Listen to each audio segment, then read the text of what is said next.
Hey folks, today I'm going to be showing you how I record guitars at home.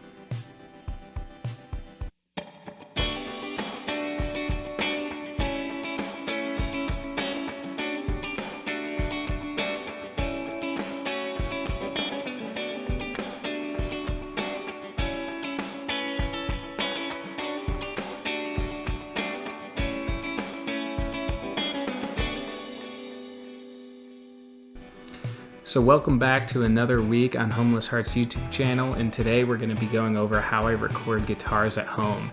And as you can see, we're already in a new space. I was able to get the upstairs of the new house set up in the past week, so we're doing all new recordings up here, which I'm super excited about.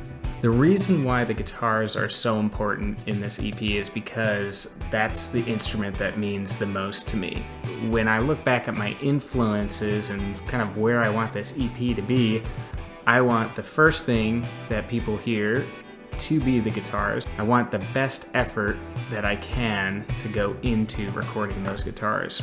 I view my influences as kind of a 3-episode series where the first 3 bands that got me into the guitar were Simple Plan, Good Charlotte, and Trapped, honestly.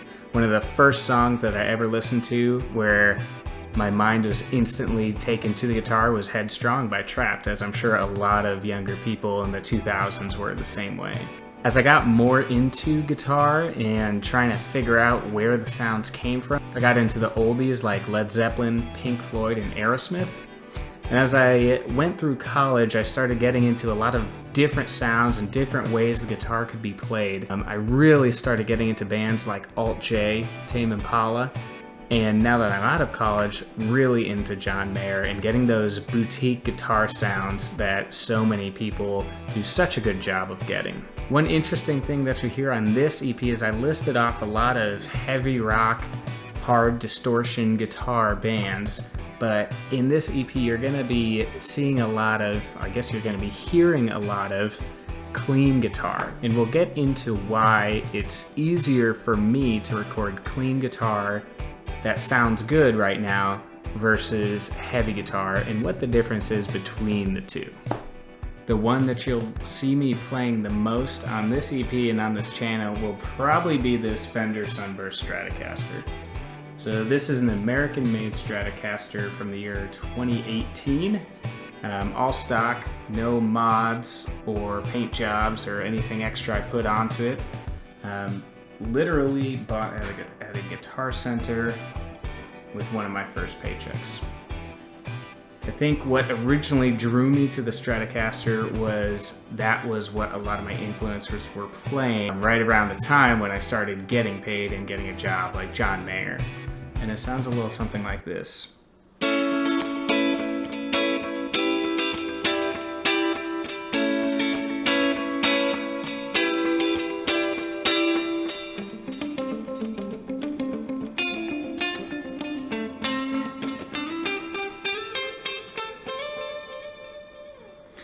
You can get a lot of different sounds out of the Stratocaster, but what I will be doing a lot is getting a clean bell-like tone from this guitar.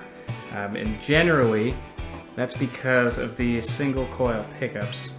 So really all that means is you're gonna get a less fat sound and a more thin, airy sound that has really pronounced clean highs and a tight bass sound. So a lot of the EP's bass sound is not going to come from the guitar, it's going to come from things like the electric bass, which we'll get into in a later episode, the kick drum of a drum set, and maybe some keys here or there.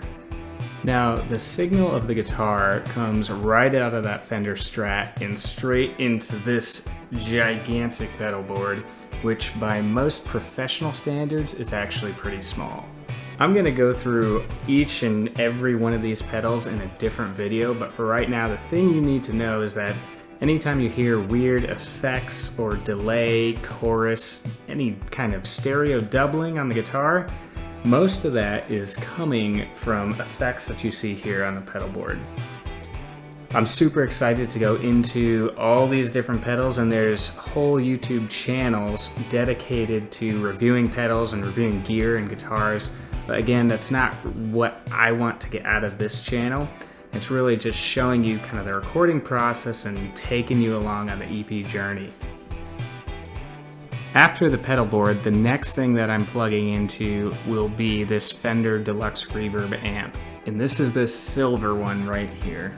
After the Deluxe Reverb, I'm plugging into something called the Universal Audio Aux. And the biggest thing that this allows me to do is record guitars without making any sound coming out of the actual amplifier.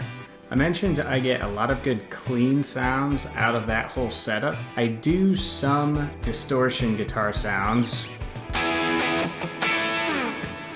Anything that doesn't sound clean or natural sounding. I just find that I don't get as good of a sound quality from the Strat and that whole setup. So when you hear a lot of distortion on the EP, you're gonna be hearing a different guitar. We'll go over in next week's video, but for now, I'll just leave you with a few riffs that I've been working on from the new EP.